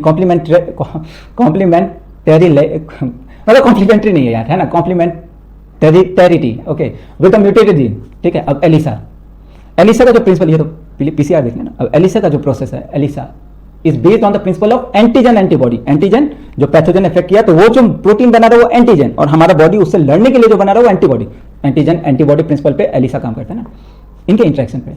infection by pathogen can be detected by the presence of antigen. वो pathogen जो है, वो जो अपना protein बना रहा है वो एंटीजन है ना। वो प्रोटीन भी हो सकता है, ग्लाइकोप्रोटीन भी हो सकता है ना। और बाय डिटेक्टिंग द एंटीबॉडीज, एक तो या फिर इससे देखना है कि वो प्रोटीन इस पर पाया जा रहा है जो पैथोजन ला रहा है, या फिर बॉडी जिस तरह का प्रोटीन बना रहा है उससे बचने के लिए। तो इन दोनों तरीके से हम पता कर सकते हैं कि बीमारी है या नहीं, ठीक है। And antigen is a foreign substance that enters your body. This include bacteria, virus, pathogens, venom, है ना, और बहुत सारे टॉक्सिन। अब antibody is a protein produce by our immune system to attack, है ना, बचाने के लिए, to fight off this antigen. Okay, अब देखते हैं ट्रांसजेनिक एनिमल। वही किसी भी ऑर्गेनिज्म के डीएनए को अगर हमने छेड़छाड़ किया, मैनिपुलेट किया है, तो it becomes transgenic animal. Animal that have had their DNA manipulated to possess and express an extra या foreign gene are known as transgenic animal. Transgenic जैसे हमारे जितने भी दवा होते हैं उनको have to be tested upon, है ना, rats, rabbits, pigs, sheep, cow, fish, है ना। तो इनसे, है ना, ट्रांसजेनिक रैट्स, उस पर जब तक दवा का वो सब कुछ देखा ना जाए ना कि रैट किस तरह से रिस्पॉन्स दे रहा है, इसमें कौन कौन सी एंटीबॉडीज बन रही है, ओके, या रैट पे ये पैथोजेंस किस तरह का एंटीजेंस बना रहा है ना, तो रैट्स में, रैबिट्स, ओके। तो इस कारण से ट्रांसजेनिक एनिमल की importance. Transgenic rats, rabbits, pigs, sheep, cow and fish have been produced. Although 95% of all the existing transgenic animals are mice. सबसे ज्यादा इन्हीं की लंका लगती है ना, माइस, आसान है उस पर काम करना। तो ये क्यों बनाया जाता है? Why are these animal being produce? How can man benefit from such modification? अच्छा, ये पूछ रहे हैं। Let us try to explore, चलो करते हैं। नॉर्मल फिजियोलॉजी एंड डेवलपमेंट, ये स्टडी करने के लिए ना कि वो किस तरह से ना उसके फिजियोलॉजी, रैट के फिजियोलॉजी पे किस तरह से इफेक्ट डालता है कोई ड्रग्स, कोई जीन, कोई pathogen. Transgenic animal can be specifically designed to allow the study of how gene are regulated, okay, and how they affect the normal functioning of body and its development. Okay, study of complex factor involves a growth such as insulin like growth factor by introducing, example there, by introducing gene from other species that alter the formation of this factor and studying the biological effect of this result.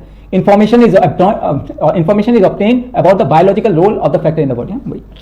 अब ना drugs या उसके study के बारे में ना कि ये क्या फिजियोलॉजिकल रिस्पॉन्स को वो ट्रिगर कर रहा है, राइट। जैसे इंसुलिन का कोई alternate, insulin like growth factor, उसको डाला तो फिजियोलॉजिकल रिस्पॉन्स क्या है, उसका शुगर लेवल स्पाइक किया था तो क्या वो नीचे आया, इंसुलिन का स्टडी करा है ना। तो again deals with sugar absorption, right, okay. फिर दूसरा इनका ट्रांसजेनिक एनिमल का हो गया study of disease. Many transgenic animals are design to increase our understanding of how gene contribute to development of disease. Disease कैसे आ रहा है? These are specifically made to serve as a model for human disease, so that the investigation of new treatment, है ना, किसी disease के बारे में हमको जानकारी चाहिए, किस तरह का रिस्पॉन्स दे रहा है, इस पे कितने मिलीग्राम का इफेक्ट हुआ है ना, कितना मिलीग्राम। जैसे आप थ्रू गूगल, है ना, you can search medicine for all your, है ना, डिजीज, लेकिन कितना ग्राम, उसकी डोसेज वो तो एक डॉक्टर ही बताएगा ना।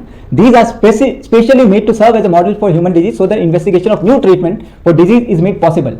Today transgenic model exist for many human disease such as cancer, cystic fibrosis, arthritis and Alzheimer disease. इस तरह तो है ना अप्रूवल किसी भी जैसे वैक्सीन हुआ या, है ना, ड्रग कंट्रोलर जो बोलते हैं वो अप्रूव कैसे करते हैं, इसी तरह तो मिलता है ना। ट्रायल होता है पहले एनिमल पे, छोटे वाले एनिमल पे, रैट पे, माइस पे, फिर मंकी पे, ओके, और फिर हम पे हम पे नहीं, है ना, हम पे तो सीधा ट्रीटमेंट होता है, ओके, टेस्ट वेस्ट पहले, है ना। अब देखते हैं बायोलॉजिकल प्रोडक्ट्स, बायोटेक से बन सकता है ना। Medicine required to treat certain human disease can obtain biological product, but such products are often expensive to make, है ना। तो transgenic animals that produce useful biological product can be created by introduction of a portion of, है ना, DNA को उसके genome में डाल दिया, which codes for a particular product such as human protein, है ना। तो इसमें एक एग्जांपल दिया अल्फा 1 एंटीट्रिप्सिन। अगेन ये लंग्स का एक डिजीज है, यूज्ड टू ट्रीट एफिसीमा, है ना, लंग्स एनलार्ज हो जाता है, ओके, क्योंकि उसके सेल वॉल जो है ना, फाइब्रोसिस, है ना, उसके वॉल जो है ना वो डिस्ट्रक्ट हो जाते हैं। तो अगेन डेंजरस बीमारी। Similarly attempts are being made for the treatment of phenyl ketone PKU, phenylketonuria and cystic fibrosis. बहुत खतरनाक है सिस्टिक फाइब्रोसिस, है ना। इसलिए भी लंग्स और डाइजेस्टिव, है ना, वो ऐसे प्रोडक्ट जैसे लंग्स को भी गीला होना पड़ता है फॉर एफिशिएंट वो CO2 और O2 एक्सचेंज का, और हमारे डाइजेस्टिव ट्रैक्ट भी गीले होते हैं ना, मतलब मॉइस्ट होते हैं। तो मॉइस्ट क्या होता है कि वो जो म्यूकस वो सब जो सिक्रीट कर रहा है ना अच्छे वाले, और ये सब बीमारी में होता है क्या कि वो they would be producing mucus, वो जाके क्लॉग कर देते हैं ना आर्टरी वेन, और उनका जो ल्यूमेन है उसको ब्लॉक कर देते हैं। तो इन 1997 द फर्स्ट ट्रांसजेनिक काउ रोजी produced human protein and it's milk, है ना, मिल्क में प्रोटीन ज्यादा होता है, राइट। तो इसको एनहांस कर दिया ना रोजी ट्रांसजेनिक काउ। वो कितना 2.4 gram per litre. The milk contain the human alpha lactalbumin and was nutritionally a more balanced product for human babies than natural cow milk, okay, रोजी। अब देखते हैं वैक्सीन सेफ्टी, है ना, अभी इतने सारे वैक्सीन अप्रूवल के लिए खड़े थे, राइट, कोरोना में। तो vaccine safety, transgenic mice are being developed for use in testing the safety of vaccine before they are used on humans, है ना, हमसे इस्तेमाल करने से पहले. Transgenic mice are being used to test the safety of polio vaccine if successful, है ना, polio अभियान क्योरेबल, है ना, if successful and found to be reliable they could replace the use of monkey to test the safety of batches of vaccine, है ना. अभी तक क्या हो रहा है, जितने भी अब जैसे मंकी पे ये पोलियो वैक्सीन मतलब नई वैक्सीन का हम बना रहे हैं ना, तो अगेन बायोटेक की मदद से हम किसी भी पैथोजन, है ना, उस पर भी तो हम इस्तेमाल कर सकते हैं. ठीक है, they could replace the use of monkey to test the safety of batches of vaccine, right, transgenic mice. Okay, अब देखते हैं केमिकल सेफ्टी टेस्टिंग, इसमें बायोटेक इस्तेमाल होता है. This is known as a toxicity safety testing. The procedure is same as that use for the testing toxicity of drug, है ना. ये ड्रग है ना, वो बोलते हैं ना कि ये जो ड्रग्स हैं, राइट, उसमें बोलते हैं ना कि यार ये रिएक्शन कर गया, है ना, जिसके लिए एविल वो सब खाते हैं ना, तो रिएक्शन, है ना, टेस्टिंग कि कितना टॉक्सिक है ये ड्रग, कितना टॉक्सिक है, कहीं से, है ना, मौत तो नहीं हो जा रही है, फिर साइड इफेक्ट इतने ज़्यादा वो तो नहीं है ना, कि जैसे अगेन ये, है ना, बोला जाता है कि कोरोना वैक्सीन विदाउट टेस्टिंग अगर आपने लिया है तो would have it's side effect, right, somewhat, है ना. ये एक अफवाह था या क्या था वो तो नहीं पता है, लेकिन a lot of people are dying of heart attack. Okay, और देयर कैपेसिटी टू, है ना, ब्रीथ वो कम हो गया. The procedure is the same as that use for testing the toxicity of drug. Transgenic animals are made that carry gene which make them more sensitive to toxic substance than non transgenic animal, है ना. तो हमें पता चलेगा ना कितना milligram dose चाहिए, right, कितना टॉक्सिक हो सकता है, कितना मिलीग्राम ऑफ डोज, है ना. कोई भी दवा लेते तो उसमें मिलीग्राम लिखा होता है ना, 200 300 400 500 चीज़. they are then exposed to the toxic transgenic animal, exposed to toxic substance and then exposed to toxic substance and the effect studied, है ना, उसके बाद effect को study करते हैं. Toxicity testing in such animals will allow us to obtain result in, है ना, transgenic है तो जल्दी पता कर सकते हैं ना, रेदर कि ह्यूमंस पे करें और कितना टाइम लगेगा. अब एथिकल इशू, है ना, बायोटेक का एथिकल इशू क्या क्या है. The manipulation of living organism by human race can not go on any further without regulation, है ना. जैसे वो चाइना वाला बताया ना कि जैसे, है ना, मुझे भी एक नशा चल रहा था ना कि I need to have a blue eye, right, तो मेरे पास क्या ऑल्टरनेट था, I went to this lens shop, है ना, लेंस कार्ड, और वहाँ पे मैंने वो ब्लू लेंसेज, है ना, वो अलग बात है कि यार I look like a demon, right, राक्षस की तरह दिख रहे थे, राइट. तो क्या है, कहने का मतलब ये है कि अगर मुझे आंख ब्लू चाहिए, राइट, तो मुझे लेंस, है ना, कोई फिजिकली कोई ऐसा चीज, ओके. लेकिन आप ऐसे बोलो कि the gene that would be regulating I colour, है ना, वो डिटरमाइन करके आपका लाल आंख, ब्राउन आंख, ब्लैक आंख, ब्लू आंख होना चाहिए, वो जीन को हमने आइसोलेट करके एम्ब्रियो में डाल दिया. आइडिया आ गया होगा, डिजाइनर बेबी की बात कर रहे हैं ना, कि भाई बाल मुझे ब्लॉन्ड चाहिए, आंख ऐसा होना चाहिए, गला अच्छा, मसल ग्रोथ इतना होना चाहिए, तो हम डिजाइन कर रहे हैं ना, एक बेबी को डिजाइन कर रहे हैं. तो वो सब अगेन अगर ऐसा कर दिया जाए तो फिर एथिकल इशू में सबसे बड़ा क्या है, हम दूसरे से डिफरेंट टेस्ट ले, क्योंकि हमारे बीच में कॉम्पिटिशन है, ओके. और अगर एक यूनिफॉर्मिटी सब अपने बच्चे को डिजाइन करने लगे तो there would be no competition, survival of fittest, कोई इवोल्यूशन नहीं, है ना. तो ये एथिकल इशू में आते हैं. Some ethical standards are required to evaluate the mortality of all human activities, okay, that might help और हार्म लिविंग ऑर्गेनिज्म.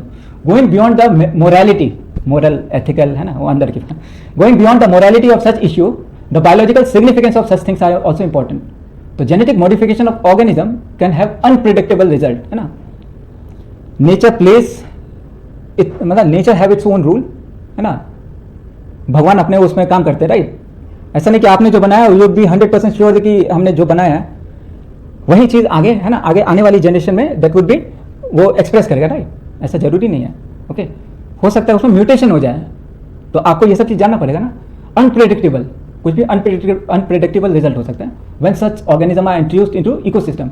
तो कोई, है ना, डंडा लेके खड़ा होना चाहिए ना कि भाई इस चीज़ को अलाउ नहीं करना, क्योंकि ट्रांसजेनिक और ये transgenic crops, BT cotton, BT इतना ज़्यादा ना, बीटी ब्रिंजल, बीटी मस्टर्ड, है ना, इसको इतना. तो हमारे इंडिया में इसको डंडा लेने वाला कौन है, Indian government has set up organization such as GEAC, गैक, है ना, जेनेटिक इंजीनियरिंग अप्रूवल कमिटी, है ना, जो अप्रूव करती है कि GM क्रॉप, कोई भी कॉटन, मस्टर्ड सीड, है ना, या ब्रिंजल, ओके, ये सबको अलाउ करे या ना करे, okay, regarding the validity of GM research and safety introduce in GM organism for public service. हम कंज्यूम कर रहे हैं ना, कॉटन से कॉटन ऑयल निकलता है, और फिर ब्रिंजल, है ना, वो सब तो हम खाएंगे, तो वो 2 DNA को हमने जोड़ दिया, तो वो जो DNA हम खा रहे हैं, राइट, वो किस तरह से हमारी बॉडी से इंटरेक्ट कर रहा है उसको भी तो जानना होगा. तो बिफोर वो कोई भी चीज़ है फॉर पब्लिक सर्विस, उसको पहले ये सब देखना होगा ना. The modification usage of living organism for public service, है ना, as food, as a medicine source, है ना, हैज ऑल्सो क्रिएटेड प्रॉब्लम. अब क्या होता है, पेटेंट का मतलब तो समझ गया ना, कि वही अमेरिका वाला कहानी, राइट। वो यहाँ आए, आदिवासियों से मिला, उनको पता है कि भाई इनको बहुत पेड़ पौधे और ये सब की जानकारी बहुत अच्छी है। ये अपने आयुर्वेदिक है ना, आयुर्वेदा भी, राइट। और क्या है, यूनानी और ये सब जितने भी डिफरेंट ट्रीटमेंट है ना, चिकित्सा पद्धति वो है ना, तो वहाँ से ये नॉलेज लिया उनको, और फिर वहाँ पे जाके हल्का सा ग्लूकोज ऐड कर दिया, छोटा छोटा चीज़ ऐड कर दिया, उसको पेटेंट है ना, जो गए और अपने वो जैसे हमारे GE से वैसे वहाँ पे गए पेटेंट ऑफिस में और बोले कि भाई हमने नया चीज़ को इन्वेंट किया है, ठीक है, और इसके नाम पे वो चावल है ना, बासमती राइस, हल्दी, टर्मरिक और नीम, ये सब पे भाई साहब वो पेटेंट ले रहे थे। और पेटेंट का मतलब क्या होता है कि सिर्फ हम ही इस्तेमाल कर सकते हैं ना, जिसके पास पेटेंट राइट है सिर्फ वही इस्तेमाल कर सकता, कोई दूसरा करेगा तो उस पर भाई साहब फिर केस और ये सब होता है, right. There is a growing public anger that certain companies are being granted patent for products and technology that make use of genetic material, plants and other biological resources that have long been identified। जैसे India में बासमती कब से हम खा रहे हैं ना, तो इस तरह से ना आइडेंटिफाई बहुत पहले होगा, ये अभी जाके वो पेटेंट ऑफिस में जाके US बोलेगा कि नहीं भाई हमने नया है ना। तो इस तरह से हमारे फार्मर्स या इंडिजिनस पीपल, वही आदिवासी हो जाए ना उनको इतना उनका नॉलेज को कॉमर्शियलाइज कर दिया और पेटेंट अब आदिवासी ही नहीं इस्तेमाल कर सकते या इंडियंस इस्तेमाल नहीं कर सकते अगर ऐसा कर दिया तो, कि भाई हमें बासमती चावल उगाने नहीं देंगे। Rice is an important food grain the presence of which goes back two thousand of years in Asia agriculture history है ना, इंडियन, चाइना, आपका बांग्लादेश, नेपाल और ये सब बिना चावल के तो है ना, इंडिया में वो भी। The diversity of rice in India is one of the richest in the world. Basmati rice is distinct for its unique aroma है ना, गंध उसका होता है ना बासमती चावल का, and flavour. And 27 documented varieties of basmati are grown in India. तो इतना वेराइटी तो हम ग्रो कर ही रहे। There is reference to basmati in ancient text है ना, पौराणिक किताबों में लिखा हुआ, फोल्कलोर है ना, मतलब दादी अम्मा की कहानियों में, और पोएट्री, कविता में, okay, as it has been grown for centuries. In 1997 okay, एक American company got patent right, उन्होंने अपने पेटेंट ऑफिस में बोला एंड वो है ना, उसने पेटेंट राइट उन्हें दे दिया, ठीक है। पेटेंट अगेन समझिए कि जैसे कॉपीराइट है ना, जिसने इन्वेंट किया वही इस्तेमाल कर सकता है, दूसरा नहीं कर सकता। तो बासमती राइस के क्या हुआ, US patent and trademark office जो है वहां पे इन्होंने पेटेंट ग्रांट कर दिया उस कंपनी को। This allowed the company to sell a new variety of basmati in the US and abroad. हम नहीं बेच सकते, वो बेच सकते हैं न्यू वेराइटी के नाम पे उन्होंने, है ना। और न्यू वेराइटी उनका कुछ नहीं था, basmati had actually been derived from Indian farmer, यहां से वो सीड उठा के ले गए और वहां Indian basmati was crossed with semi dwarf variety, जिसमें कोई खासियत नहीं है उसके साथ, है ना, बस कि हमने क्रॉस कर दिया है। भाई आपने ड्रॉप वेराइटी लिया तो उसमें कुछ तो खासियत होगी, नहीं, एक्सप्रेस उनको वही सारे जीन कराना जो इंडियन बासमती राइस में है। तो जैसे वही बोला ना कि ग्लूकोज ऐड करके नया पेटेंट हमने नया इन्वेंट, वैसे उन्होंने सेमी ड्रॉप वेराइटी से और क्लेम किया कि ये नया इन्वेंशन है, novelty, okay. The patent extended to the functional equivalents है ना, implying that the other people selling basmati, जो अपना बासमती राइस है, could be restricted by patent, कि वो जाके बोल सकते कि भाई तुम ये चावल पैडी नहीं उगा सकते क्योंकि मेरे पास पेटेंट राइट है। तो several attempts have also been made to patent use of product and processes, है ना, किस प्रोसेस से ये प्रोडक्ट बना था, प्रोसेस को ही वो साला पेटेंट, सॉरी, उस प्रोसेस को ही वो पेटेंट कर रहे हैं, okay, based on Indian traditional herbal medicine, जैसे अपना टर्मरिक तब से इस्तेमाल कर रहे हैं, राइट। इस तरह से इंडस्ट्रियलाइज नेशन है ना। अब इंडस्ट्रियलाइज नेशन का देखिए, US जैसे वो ले जाता है ना, हल्का सा ग्लूकोज या हल्का सा केमिकल डाल दिया और नया इन्वेंशन के नाम पे पेटेंट दें, नीम पे उन्होंने ये किया, राइट। तो again if we are not vigilant and we do not immediately counter this patent application, other countries, individuals या कंपनी है ना, may enrich on our rich legacy, है ना, हमारे पास नॉलेज है ना, किताब ग्रंथ उसमें, and we may not be able to do anything about it. Patent है तो कैसे बोलते हैं कि डिफरेंट है ना, कानून को हम उनका मानेंगे वो हमारा मानेंगे बोल करके, उनकी पेटेंट है तो फिर हमें मानना पड़ेगा, ठीक है। अब इसका ये देखो, जैसे इसका इफेक्ट क्या पड़ेगा कि उन्होंने बासमती राइस का पेटेंट ले लिया, तो अगेन उनकी मोनोपोली होगी कि हम इसका क्या प्राइस रख सकते हैं, है ना। और उनका ये भी हो सकता है कि कौन कौन प्रोड्यूस कर सकता है, तो प्रोडक्शन पे भी, प्राइसिंग पे भी इनका हक हो जाएगा, ओके। लाइक सपोज लाइक मेरी फैमिली में ना there is fusion of culture, right. Bihari भी मिलेंगे, Bengali, I had my schooling at Gujarat तो Gujarati, my elder sister had schooling at Rajasthan तो राजस्थानी, तो there is fusion of culture, okay, Bihari, Bengali, Gujarati, Rajasthani, mother from Bengali side, okay. तो उनका जैसे उनका एक क्या बोलते हैं, हर एक मतलब बहुत ज़्यादा कॉमन खाना है ना, फिश एंड राइस, है ना, मच्छी भात, फिश एंड राइस, मच्छी चावल, है ना। जैसे बंगाली को अगर बोल दिया जाए कि भाई बासमती चावल है ना, चावल, ओके, तो क्या बोलते हैं कि एक क्या बोलते हैं उसको यार, एक बहुत अच्छा फ्रेज है ना, regarding Bengalis and fish, again है ना, I have my family members from Bengal, right. तो फिर तो उसमें बोलते हैं ना कि you can take Bengali out of water but can not take fish out of Bengali, okay. तो ये कैसा है ना, तो अगेन चलिए वापस आते हैं। Biopiracy is the term use to refer to the use of bio resource by multinational company, है ना, ओके। बायोपायरेसी, बायोलॉजी, पायरेसी मतलब चोरी करना, है ना, तो bio piracy is the term use to bio resource है ना, जो मल्टीनेशनल हमारे जो इंडिया के बायो रिसोर्स है वो लेते हैं विदाउट प्रॉपर ऑथराइजेशन, है ना। प्यार से मांग के लिए तो अपना दिल तो है, इंडियंस का दिल वैसे ही साफ है, वो ऐसे ही दे देंगे, मांगते नहीं, छीनते हैं। और पायरेसी मतलब चोरी करके ले जाते हैं from countries and people concern without अपने किसान से लिया तो उसको कॉम्पनसेट करो, है ना, कि आपका कॉपीराइट अगर कर रहे हो तो उसका 10% 20% ऐसे दो तो सही। Most of the industrialize nation are rich financially but poor in biodiversity. क्यों?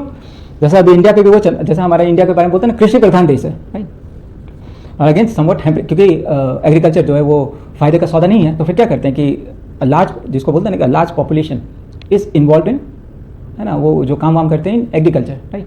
अब अपना जीडीपी और वो सब अच्छा बनाना है तो उसके लिए क्या करना होता है कि a huge chunk of this workforce need to shift to वो अपना जो आपका ये जो होता है ना कंस्ट्रक्शन इंडस्ट्री, राइट।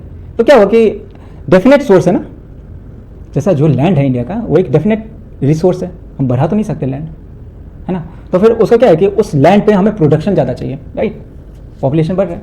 अमेरिका ने क्या किया कि वहाँ पे इंडस्ट्रीज है ना, वो बोलते हैं ना कंक्रीट जंगल तो है लेकिन कंक्रीट का है, तो अब वो क्या करेंगे, या चाइना, है ना।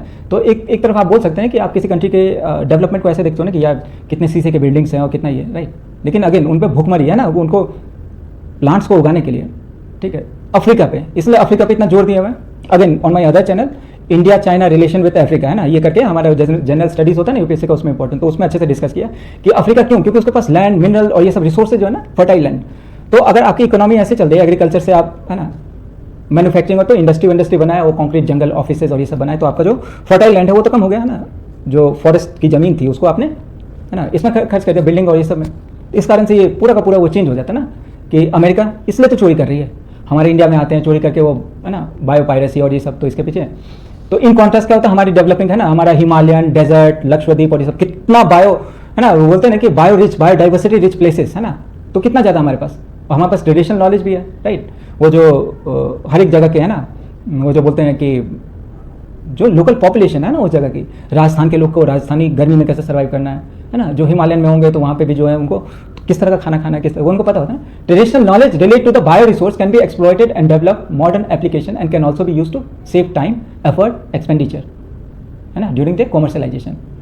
तो इसी तरह there has been growing realization of injustice, ethics की बात कर रहे हैं अगेन, लाइक चलिए, there has been growing realization of the injustice, inadequate compensation and benefit sharing, है ना, ये सब ऐसा करें कि आप कॉम्पनसेट करो, बेनिफिट शेयर करो, मांग के ले जाओ, रिक्वेस्ट करके ले जाओ, ठीक है। तो डेवलपिंग कंट्रीज दे भी देंगे, okay. Therefore some nations are developing laws to prevent such unauthorized exploitation of their bio resource and traditional knowledge, है ना, हमारी नॉलेज उठा करके वो पता है इस प्लांट से ये निकलता है, उसी प्लांट से निकाल करके उसको कैप्सूल बना दिया, उसको फिर बेच रहे हैं। The Indian parliament has recently clear the second amendment of Indian patent bill, है ना, तो इंडियन पेटेंट बिल पे अमेंडमेंट हुआ है that takes such issue into consideration including patent terms, emergency provision and research. ऐसा नहीं, हम भी जैसे आप जितने भी लैपटॉप है उसमें विंडो इस्तेमाल करते हैं ना, सब क्रैक वर्जन, राइट, तो वैसे ही। और फिर कुछ है ना बुक्स होते हैं, राइट, तो वो अपना जैसे दिल्ली यूनिवर्सिटी उसमें क्या होता है कि फोटोस्टैट, राइट, तो अगेन वुड बी लाइक, है ना, किसी चीज़ को रिप्रोड्यूस कर रहे हैं ना, ओके, तो हम भी इस्तेमाल करते हैं। तो कैसे एक कोलैबोरेटिव एफर्ट में हो कि हाँ हमारे पास उतना पैसा नहीं है ना, we won't be able to afford like 10,000 और 12,000 की कोई बुक, है ना, सेल बायोलॉजी और ये सब, तो हम फोटोस्टैट कराते हैं, राइट। तो इस तरह से कोलैबोरेट करेंगे तो कितना है ना।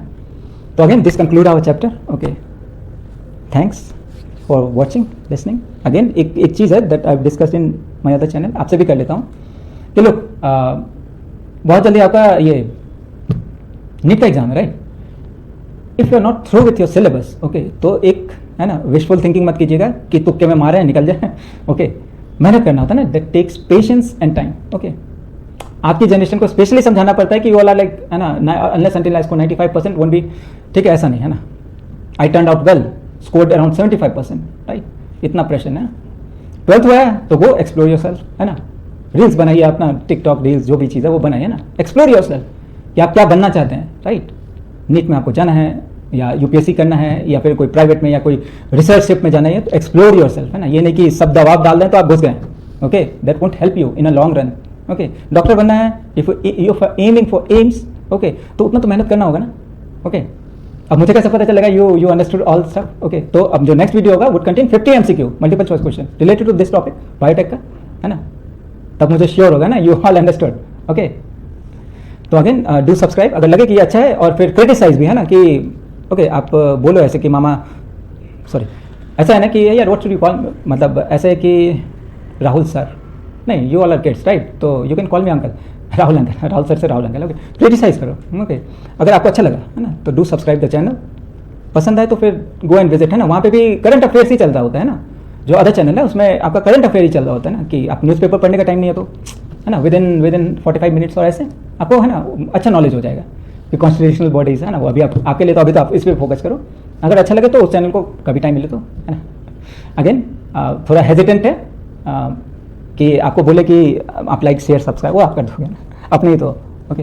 तो देखिए अगेन मिलते हैं 50 MCQ, ओके, और इतना ज़्यादा टेंशन मत लेना कि बहुत जल्दी और जल्दी कोर्स कंप्लीट करना, नहीं, every good thing takes time, okay, have patience, okay, thank you, bye, मिलते हैं नेक्स्ट MCQ वाले में, थैंक यू।